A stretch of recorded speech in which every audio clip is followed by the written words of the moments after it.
오늘은 이제 사사기 2장 11절에서 5장까지의 말씀을 읽었습니다.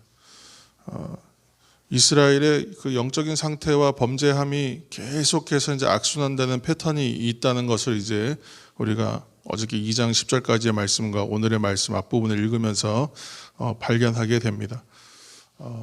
이스라엘의 이제 역사, 사사시대의 역사는 지금 3장에 있는 내용들은 메소포타미아 왕 구산 리사다임에게 8년 동안 압제당하다가 온니엘을 통하여 40년 동안 평화, 또 에글론, 모압왕 에글론에게 18년 동안 압제당하다가 또 에웃을 통하여 평화를 회복하고 80년간의 평화를 얻고, 또 삼갈이 또 그렇게 사사로 쓰임받고, 또 하솔왕 야빈으로 인하여 또 압제당하던 백성들이 이제 드보라와 바락을 통해서 또 여인 야엘을 통해서 다시 한번 하나님께서 그걸 또 건져주시는 그런 계속 역사의 반복입니다. 근데 이 모든 그 시스라의 철병거 때문에 이스라엘이 이기지 못하는 것인가?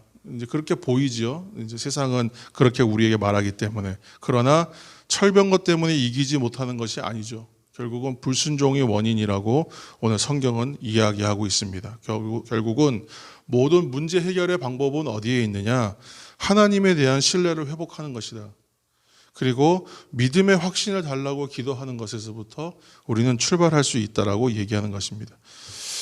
이스라엘의 그래 영적인 상태와 범죄함의 악순환되는 패턴이 계속 있다고 말씀드렸는데, 그 근본 원인은 먼저 하나님의 그 말씀과 명령대로 가나안 땅에 들어와서 제일 먼저 해야 될 것은 정복 전쟁해서 약속된 땅을 다 쟁취하고 성취하는 것, 그것이 첫 번째 과제였습니다. 그 미션이었는데 이 일들을 온전히 이루지 못합니다. 완수하지 못하죠. 그리고 두 번째는 이것이 이제 아주 중요한 겁니다. 두 번째는 이전 세대의 신앙, 열조들의 신앙이었는데 그 이전의 열조들의 신앙이 다음 세대로 전수되지를 못합니다.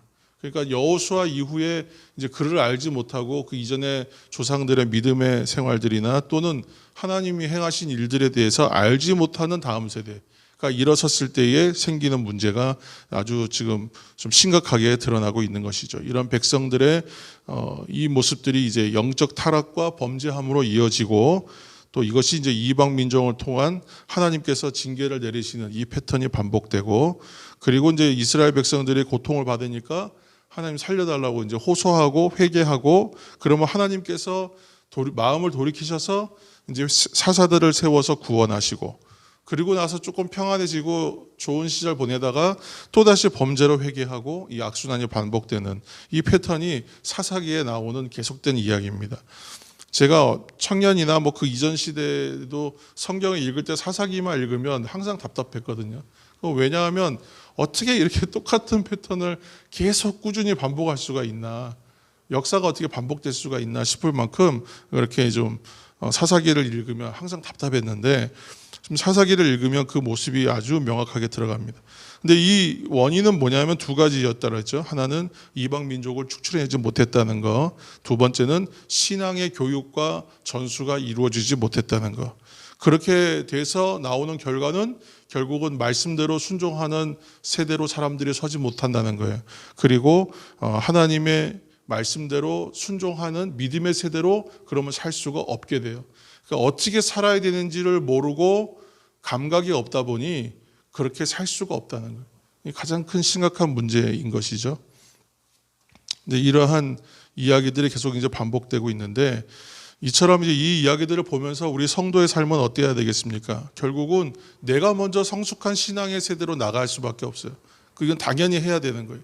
나는 신앙의 세대로 살아내야 되는 것이고, 동시에 나의 자녀와 다음 세대가 그렇게 신앙 교육을 통해서 신앙의 계대라 그러죠. 신앙의 대를 이어가는 것, 이것이 잘 이루어져야 된다는 거예요. 사사기를 보면 이것이 얼마나 중요한지를 보여주는 거예요. 왜 이렇게 아주 그냥 똑같은 패턴이 반복될까 잘 따져보니까 결국은 신앙이 이어지지 못했다. 이것으로 이제 결과가 나오고 있거든요. 그리고 한편으로는 가나안 땅이 이제 계속 말씀드리지만, 이 땅은 싸워서 쟁취하는 땅이 아니라 하나님께서 이미 오래전부터 약속하신 땅이기 때문에 이 땅에 들어가서는 내가 믿음으로 순종하면 그 땅이 믿음으로 인하여 확보되는 거예요. 확인하러 들어가는 땅인데 그 확인하는 자리에서 확인을 받지를 못하는 거예요. 결국은 이제 이러한 이제 심각한 문제가 우리 오늘날 현실의 우리 신앙의 삶에도 동일하게 있다는 거죠. 우리가 사사기를 읽으면서 이게 사람들이 이것을 이스라엘의 흥망성쇠, 이스라엘의 역사가 잘 되고 못 되고 뭐 어떤 부분이 좋았고 이렇게 평가할 것이 아니라 사사기를 읽으면서 발견해야 되는 것은 역사적 관점으로 보는 게 아니라 하나님과의 관계라는 부분에서 발견해야 된다. 그러니까 이 땅에서 해야 되는 우리의 방법, 살아가는 방법을 뭘로 발견해야 되냐면 하나님과 우리 사이가 얼마나 친밀하며 관계가 회복되어 있는가. 제가 목사 안수 받을 때에 그 목사님, 그 은퇴하시는 목사님께서 마지막 권면의 얘기를 주셨던 것처럼 그때 분명히 그렇게 말씀하셨거든요. 여러분, 주님과의 틈을 만들지 마십시오. 그렇게 말씀하셨어요. 그러니까 그 말 한마디가 참 저는 지금까지 남아있는데 내가 뭔가 조금 안 되고 내가 지금 뭐가 잘못되고 왜 나에게 이런 일이 생기지라는 그런 의심하는 마음, 신앙에 있어서의 의심하는 마음이 들 때는 나에게 지금 뭔가 문제 생긴 거거든요. 근데 어디서 그 문제를 발견해서 회복해야 하냐면 내가 주님과의 관계 속에서 실패하고 있는 것은 없는가? 내가 하나님의 말씀과 또는 주의 뜻에서부터 멀어져 있지는 않은가? 그렇게 점검하고 출발해야 돼요. 그렇게 해서 회복해야 돼요. 그렇게 하지 않으면 방법이 없어요. 세상에 어떠한 방법으로도 지금 오늘의 현실은 바뀌지 않거든요. 이 현실은 계속 나에게 있는 현실이고 말 그대로 사실이란 말이에요. 근데 이 사실을 이겨내려면 세상의 방법으로는 안 된다는 걸 우리는 이미 알고 있단 말이에요. 그러면 어디서 찾아야 되는가? 하나님과의 나 사이의 관계로 회복할 수밖에 없는 거예요. 그러니까 내가 더 주께로 더 가까이, 찬송의 고백들처럼 주께로 더 가까이, 주께로 더 가까이. 내가 날마다 주께로 더 가까이. 그런 찬송의 고백이 왜 필요하겠습니까? 결국은 우리가 거기서부터 문제 해결해야 되기 때문입니다. 오늘날 성도로서 살아가는 우리들도 우리의 신앙이 뿌리 깊게 내리는 삶을 위해서는 어떠한 상황이 오던 우리는 결국은 하나님을 더욱 의지하고 말씀에 순종하는 신앙의 모습으로 돌아가서 거기서부터 출발해서 거기서 다시 시작해야 하는 것입니다. 그럼 여러분들 이러한 이야기가 좀 이제 희망이 없게 들리지만 이제 사사기의 패턴 중에 가장 중요한 패턴이 뭡니까? 범죄하여 하나님께서 마음을 돌이켜서 다시 이제 그들을 구원하시고 이 패턴이 반복되는데 마지막에 끝이 심판하고 진멸하는 것으로 끝나버리면 끝날 거 아니에요. 다시는 범죄한 일이 없을 거 아니에요. 그러니까 하나님께서 심판하시면 끝나는 건데 거기서 안 끝나요. 그리고 다시 돌이키셔서 그들을 돌이켜서 회개하게 만들고 다시 한번 살려주신단 말이죠. 그러니까 심판으로 끝나지 않고 꼭 그 다음 장면, 회개와 돌이키는 기회에 은혜로 베푸시는 하나님의 은혜, 그것이 꼭 그 뒤에 예비되어 있다는 거예요. 그러니까 우리가 아주 인생에 절망하는 벽과 같은 일을 만났을 때에도 하나님께서 그 다음을 분명히 예비해 두셨다. 은혜의 장면으로 분명히 하나님 확보해 두셨다라는 여러분 확신과 믿음을 가지시기를 예수님의 이름으로 축원합니다. 하나님께서는 반드시 그 다음이 있어요. 이것이 어떠한 결론이 나든 결국은 하나님의 선함으로 이끌어내실 거라는 내가 믿음의 확신만 갖고 있으면 돼요. 이건 내 문제가 아니라 하나님의 문제거든요. 지금 내 인생에 풀어가는 역사, 이 내 인생을 끌어가시는 건 하나님이 하시는 일이기 때문에 이거 하나님의 몫이에요. 어차피 내가 할 수도 없는 거였고, 근데 내가 하고 있다고 생각하니까 자꾸 벽에 부딪혔다고 여기는데 그럴 때마다 다시 한번 생각하는 건 뭐예요? 하나님과 나 사이에 틈이 있었구나라고 발견하여 그 자리로 돌아가서 회복을 하면 하나님께서 그 벽이라고 생각하는 그 벽 너머에 은혜의 장면으로 이미 마련하고 준비하고 계신다는 것을 발견하는 믿음의 눈이 회복된다는 거예요. 이 패턴을 우리는 갈 수밖에 없어요. 지금 사사기의 이스라엘 백성들을 보시면서 어째서 이렇게 똑같이 한심한 패턴들로 살아가는가 얘기하지만 사실은 우리도 똑같거든요. 어려운 일 만나면 또 다 믿음이 다 떨어진 것처럼 내 마음이 절망된 것처럼 또 낙심하고 가슴이 툭 하고 떨어지고 커다란 돌덩이에 얹은 것처럼 잠을 못 자고 사람이 똑같습니다. 그러다가 하나님의 은혜를 발견하면 또 언제 그랬나 해서 날아갈 것 같단 말이에요. 지금 이 모습하고 똑같아요.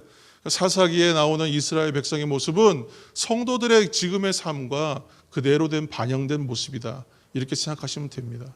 그래서 이 말씀을 보시면서 나의 모습으로 나에게 주시는 말씀으로 이 말씀을 읽어낼 때에 하나님께서 그 다음에 분명히 준비하시고 계시겠구나라고 믿는 믿음으로 나아가셔서 그 은혜를 회복하시는 우리 모두가 되기를 예수님은 축원합니다. 사도 바울이 로마서 5장 20절에 이런 말씀을 했습니다. 죄가 더한 곳에 은혜가 더욱 넘쳤다. 그렇게 얘기했습니다. 불순종과 우상 숭배로 인하여 그 죄악이 더 넘치던 시대였기 때문에 하나님께서 사랑을 베푸시고 하나님께서 구원하시는 은혜도 더욱 대비되어 선명하게 드러납니다. 그렇기 때문에 지금 내가 힘들고 어려운 일들을 당하고 내가 또한 잘못한 일이 있다고 여겨서 뭔가 좀 더 힘든 상황에 있다면 하나님께서 그때 은혜 베푸시는 것 또한 되게 더 대비되어 선명하게 드러날 수밖에 없다는 거예요. 오늘 그러한 하나님의 선명하게 우리에게 보여주시는 은혜가 충만하기를 다시 한번 축원합니다. 마지막으로 5장 31절 말씀 한 절 읽으시겠습니다. 5장 31절입니다. 5장 31절 읽겠습니다. 시작. 여호와여 주의 원수들은 다 이와 같이 망하게 하시고 주를 사랑하는 자들은 해가 힘있게 도둠같게 하시옵소서. 아멘. 여기까지만 읽겠습니다. 주를 사랑하는 자들은 해가 힘있게 도둠같게 하시옵소서. 이렇게 이제 선포하잖아요. 노래하는 것이죠. 생명의 길로 인도함을 받는 믿음의 사람들은 세상이 감당할 수 없는 사람들입니다. 더욱이 하나님께 나의 모든 것을 의지하고 의뢰하고 맡길 수 있는 사람이라면 하나님의 능하신 손길 아래에서 하나님의 능력을 더욱더 강하게 힘입게 될 것입니다. 마지막으로 그래서 이렇게 오늘 말씀드리겠습니다. 하나님을 사랑하는 사람들이 되시기를 예수님의 이름으로 축복합니다. 어떤 조건과 이유가 있고 하나님께 뭐 어떤 원하는 바가 있어서 하는 것이 아니라 하나님을 사랑하는 그 관계의 회복이 있을 때에 나머지 모든 것은 채워지는 거예요. 그러니까 하나님을 더욱더 사랑하시고 하나님과의 그 사랑의 관계의 회복을 얻는 오늘 이 하루가 되시기를, 그래서 모든 것을 채우시는 하나님의 복을 믿음의 시선으로 발견하시는 은혜가 있기를 예수님의 이름으로 축복합니다. 함께 이 시간 우리가 함께 기도하며 나아가겠습니다. 우리가 이 한 주간 계속해서 이제 기도하는 제목이 있습니다. 우리 환우들을 위해서 기도하실 때에 특별히 이경수 권사님 위해서 함께 기도해 주시기 바랍니다. 큰 이제 검사를 앞두고 있는데 하나님 선하고 바른 길로 인도하여 주옵소서. 두려움과 염려로 나가지 아니하고 하나님께 더욱더 많은 것을 맡기고 하나님께 온전히 맡김으로 하나님과의 관계가 회복되는 은혜 가운데에서 하나님 놀라운 기적과 하나님께서 치유하시는 은혜를 경험하게 하여 주옵소서. 하나님과 찬송과 영광의 고백을 드릴 수 있도록 하나님 선하고 바른 곳으로 인도하여 주옵소서. 함께 이 시간 기도해 주시고 우리 또 연로하신 어르신들과 환우들과 우리 청년세대 다음 세대를 위해서 함께 중보하시면서 이 시간 말씀을 기억하며 하나님을 더욱더 사랑하는 자가 되게 하시사 아버지 하나님의 인도하심을 받는 인생이 되게 하여 주옵소서. 간절한 마음으로 통성으로 기도하며 나가겠습니다. 기도하겠습니다.